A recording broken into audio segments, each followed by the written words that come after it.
inni isaa jecha na jaalattan san isin haa jaalatu. Yaa Allah, aboo gurbaan qoraan baadhate sanii walinlee galata ummaa isaa deebisuu hin danda'u ni beeytanii. Anaa miti akkana je'ebo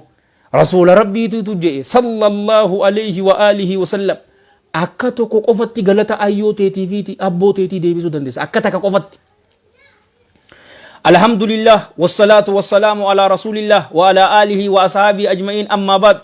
أعوذ بالله من الشيطان الرجيم بسم الله الرحمن الرحيم رب اشرح لي صدري ويسر لي أمري واحلل عقدة من لساني يفقهوا قولي أحييكم بتحية الإسلام الخالدة رمزاء آمان وعنوان السلام السلام عليكم ورحمة الله وبركاته. جالوانك يا كإسلاما سجلنتي يجا إن شاء الله تعالى نرجع فهمت مانسا أكسيمتي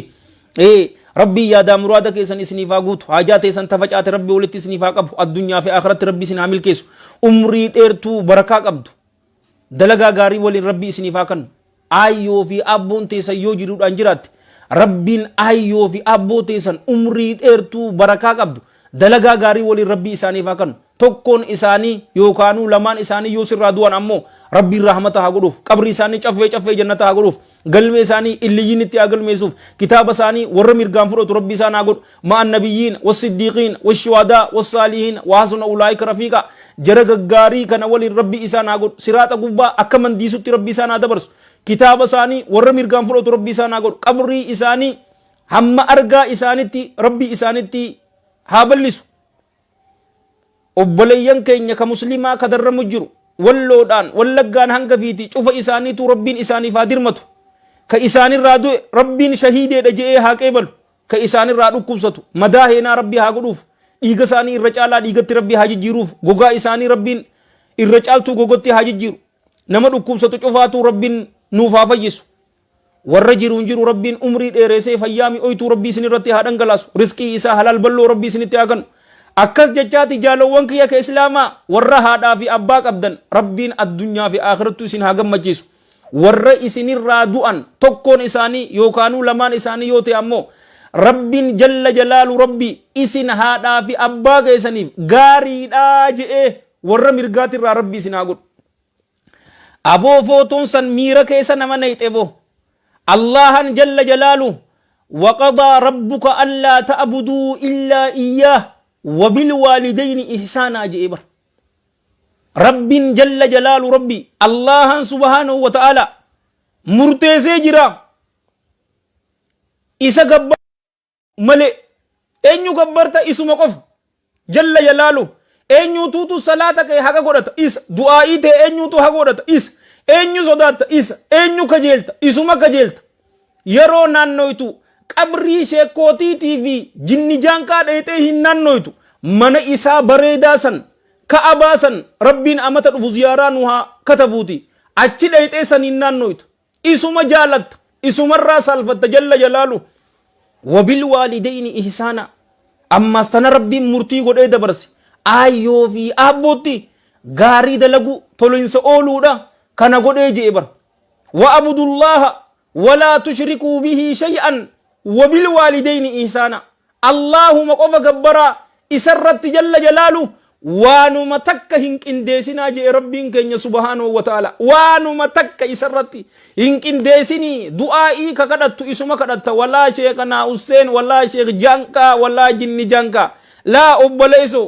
وإذا سألك عبادي عني فإني قريب جل جلاله أنا تسي أواتاجي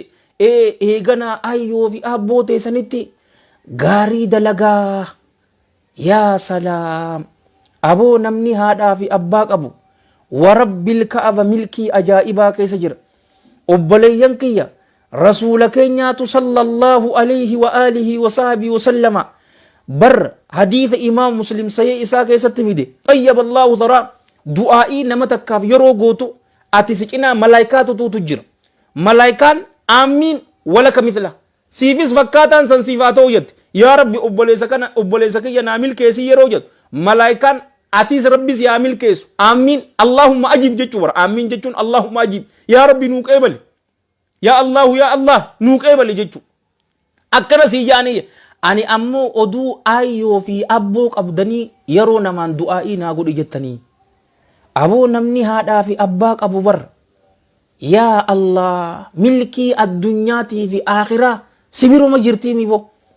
atirra wanni jiru isaaniif gaarii ta'u siyaaman labbeeka maamaatiyyaa labbeeka abbaa kiyya jechuudhaani bar addarra isii dhungachuu harkarra isii dhungachuu akkasitti manaa bahuudha jaalawwan kiyya ka islaamaa uffi isaaniin hin je'inaa jee quraana keessatti rabbiin jalla jalaalu rabbi yoo tokkoon isaanii yookaanuu lamaan isaanii si biratti guddatanii dulloome uffin je'iniinii isaaniin yaa rabbi anaa gaafa ijoollee akka isaan rahmata naa godhanitti atiis ayyoo fi abbootiyyaaf rahmata godhii gurbaan san maalummaa namummaati garsiise bar ani akkana fakkaatutti muslimallee hin so garuu namummaa hin agarreebu namummaa eegaa rahmata haadhatee akkasitti aboobar hoggu takka ittantee tasi dhalte ija kiyyaanin agareemi anilleen amman tana rabbiin agarsiise sanin deebistu bar obboleeso garuu akka feete tolo itti oltu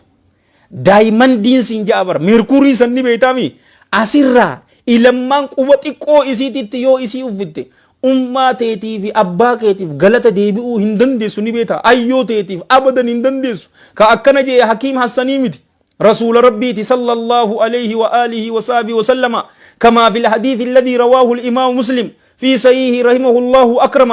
من حديث أبي هريرة رضي الله عنه أبا كيسانيف أيو تيسانيفس حركة ديبئو هندن دو جيبر يو أبا كيسان أيو تيسان أغرت مالي مال إسي غبر حالتاتين يو أغرت إسي سم بيته يو كا أبا كي بيته يو بلسا باستي قفا yeroo san qofa haqa haadhaa fi abbaa keetii deebista malee abadan asirraa min xaraf ilaa xaraf dahabaa miti meerkurii yoo uffiste warabbil ka'aba hin deebistu hajjii boqurra kaayyadhu hoggu dhibbata ka godhin laa ayyoo fi abboo teessan ofirratti hin dallansiisinaan garuu amma eega dubbiin akkana jabaatte ayyoo fi abboo tee ammas isaan tajaajiltee jannata yoo seenuu feetan nu cufaatu rabbiin warra jannataa nu haa godhu nu cufaatuutu fadha rasuulli sallallahu alayhi wa alihi wa sallam hadiisa imaamu muslim sayee isaa keessatti odeesse rahmatullahi alayhi rahmatan waasi'a min hadiisi abi hurayrata radiyallahu anhu qaala rasuulullahi sallallahu alayhi wa alihi wa sallam raghima anfun thumma raghima anfun thumma raghima anfun jeebar funyaan lafatti maxxante funyaan lafatti maxxante eeganaa ammas funyaan lafatti maxxante hoggu sadi ay khaaba wa khasir hongawe xiqqaate salphate jechuudha bar namni dhaqqabe man adraka namni dhaqqabe ayyoo isaa yooka abbaa isaa isaan lamaan yookaa tokkoo isaanii bakka dullumaa biratti isaanii dulloome nama dhaqqabe eeganaa yoo jannata hin seenne namni kun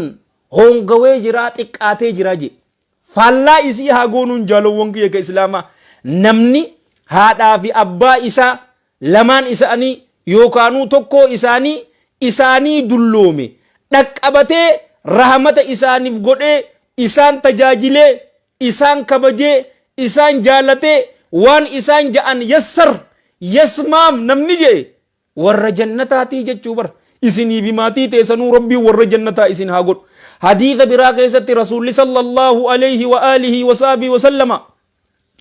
wal hadiisu muttafaqun alayhi hadiisi kunis abii hureyra irraa dhufe radiyallahu anhu qaal جاء رجل إلى رسول الله صلى الله عليه وآله وصحبه وسلم فقال يا رسول الله من أحق الناس بحسن صحابتي جئبر إنو الرجال نما كأنين كن saahibummaa isaa tolchuu qabu eenyuu je'ee gaafateen gurbaan tokko rasuula keenya sallallahu alayhi wa alihi wa sahbihi wa sallam yeroo kana rasuulli keenya sallallahu alayhi wa alihi wa sallam qaala ummuk ayyooteeti gaaji'een qaala thumma man eeganaa hoo eenyu yaa ergamaa rabbii eenyuttiin tola ooluu qabu saahibummaa eenyuun saahiba godhachuu qaba qaala sallallahu alayhi wa alihi wa sallam ummuk ayyooteeti gaaji'een gurbaan ammas قال ثم من إيغنا يا إرغما ربي جنن قال صلى الله عليه وآله وسلم أمك ayyooteeti gaajeen gurbaan yeroo afuraffaatiif ammas yaa ergamaa rabbii eenyuun saahibummaa tiyya tolchuu qabaa jennaan qaala sallallahu alayhi wa alihi wasallam thumma abuuk eeganaa abbaa keetii jeen ayyoon tokkoffaan isi lammaffaan isi sadaffaan isi yoo fiiginsatti jijjiirre ta dahaba fudhattu eenyu ayyo silvarii ta fudhattu birrii eenyu ayyo buroonzii ta fudhattu eenyu ayyo abbaan sartifikeetuma qofa qaba ahbaabii fillah yaa ahbaab sartifikeeta qofa qaba abban yeroo kana jiru dhiirtooleen as keessa jiran hin artan gaaboo shari'aa walitti himu jirraa miti ummaateetii dhibbarraa 75 saahibummaa ta'e eenyuutu haqa godhata ayyooteeti 25 abbaa keetiituutu godhataa tasirran laffaate sagaraa bulgaate gorora kee tasirraa haytu eenyu isiidha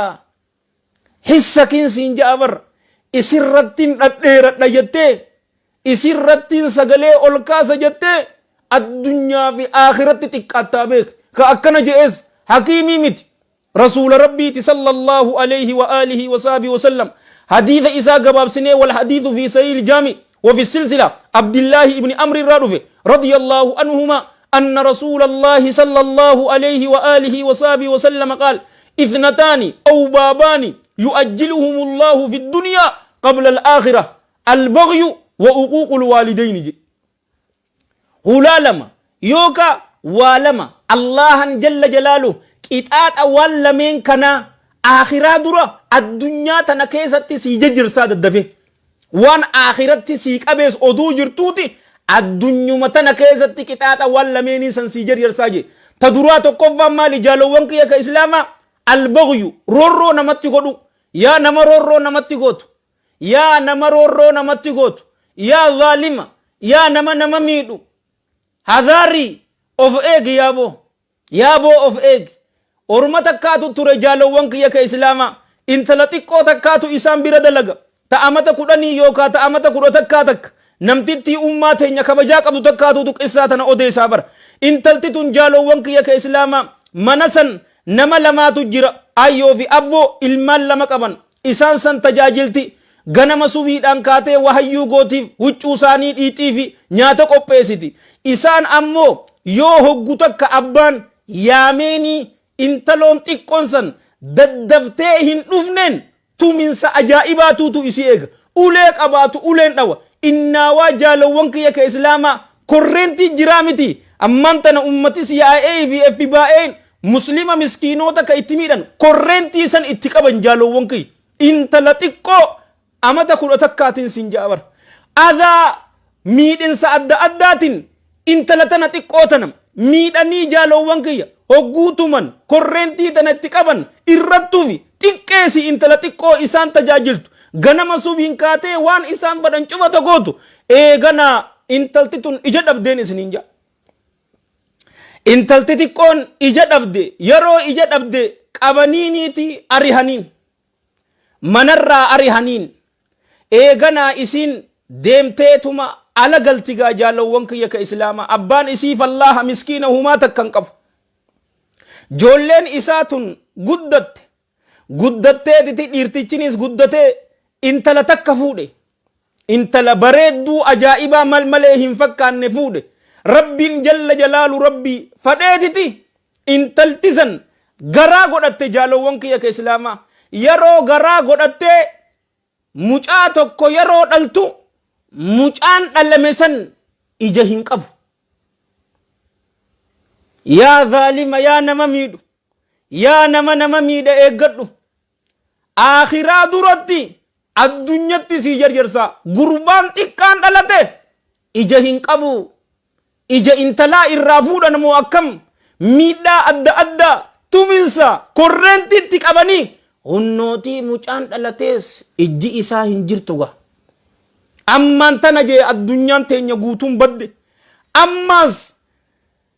jaartiin